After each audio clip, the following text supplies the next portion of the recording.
All right, we're starting part three. Finally finished my knife. This is the original design when I sent it off to the water jet guys as far as the specs go and stuff. Did I say specs? As far as the specs go, here it is, finally finished with the fiddleback eucalyptus scales. If you look through that, you'll see it's the double lanyard holes. This is crazy light in my hand.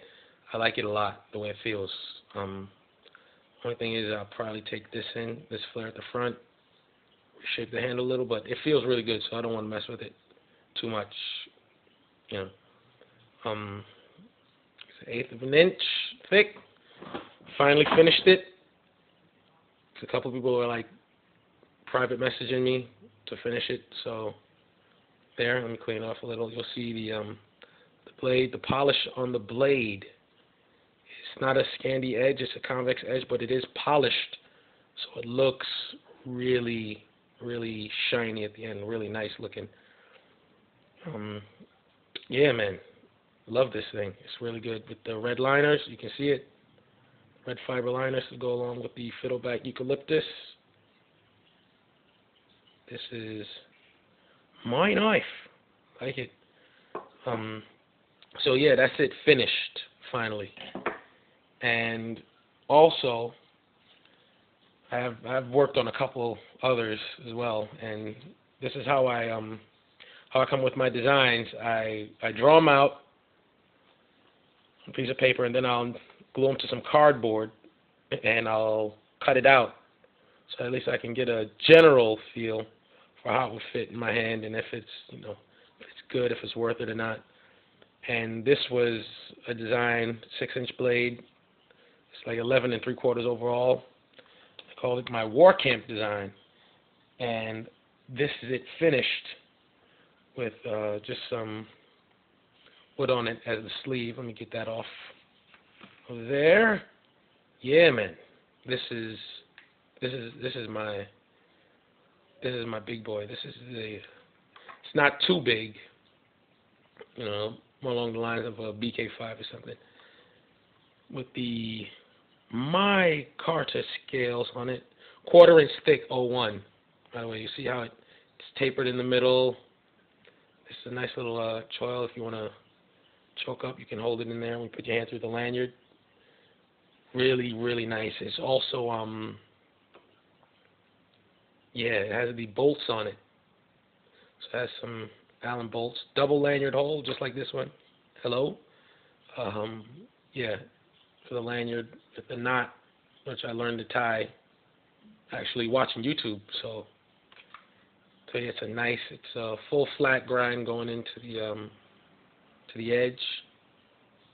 This here, it's to put some weight towards the front for chopping. Look at the shape of the handle. Actually, on Dave Canterbury's Pathfinder page, I uploaded a photo of this, and everybody was going crazy. They loved it. So you see the choil. Then in the choil area, you notice the micarta runs up there as well. So if you choke up, that's a micarta to hold on to. The handle shape is designed for if you do hold it, it'll fit in your hand, and it's not gonna come out or sling out by accident. You hold it, you can put your hand through the lanyard, and for this you can get some nice chopping power on this 1/4 inch 01, which is just a beast. I got a friend going up to the Ozarks, he said, in like a week and a half, and he asked to borrow it. I showed him a photo, and he needed a knife, and this is a pretty nice knife, so I'm going to let him test it out also. So he's going to get to test it out. I'm going to get it tested. He's going to get a knife to use. So, yeah, right now this is my baby. I'm in love with this one. This was the one I was like, oh, yeah, but when I sent it off to my friend Joe to shape it out and stuff, because he has the stuff to heat treat and all, so he grinded it and stuff. He just did a phenomenal job. What up, Joe? In Wisconsin there.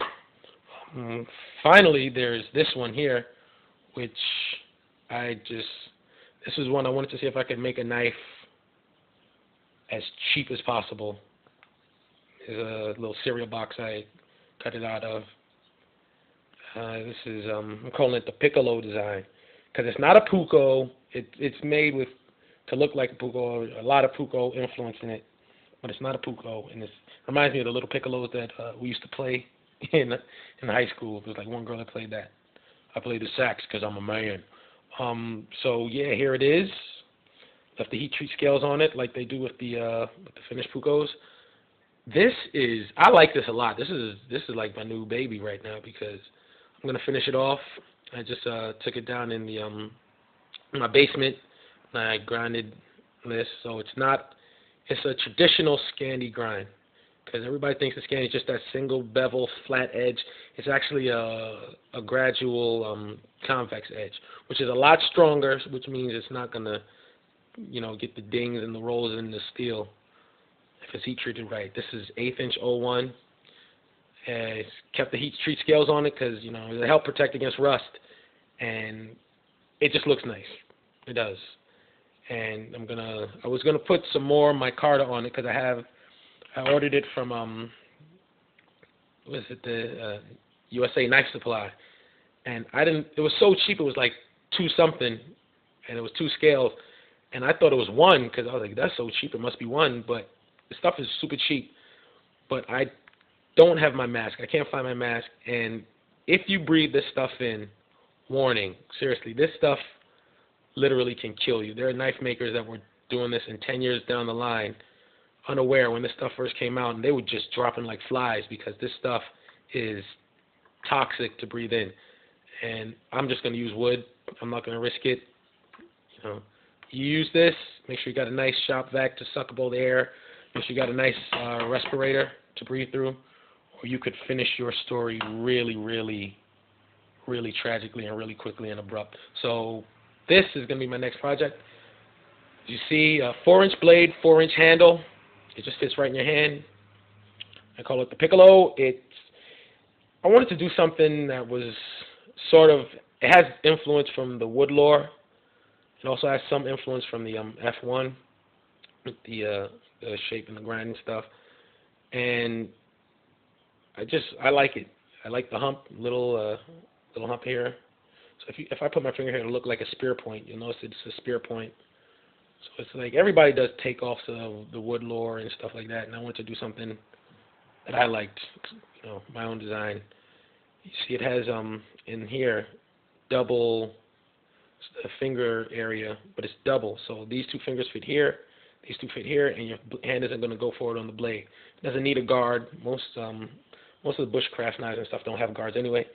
But people are always concerned. People complain, oh, this doesn't have a guard. You could kill yourself, slice off your fingers. But if you know how to use a knife properly, that wouldn't be a problem. But still, I err on the side of caution. It doesn't hurt to have this. And this feels really nice in my hand for real. So let's see how it looks with some scales on it. Probably going to get some wood. Got the steel for what? Like $12, $13. So I'm trying to make a whole knife for under $20. And that's what this one is.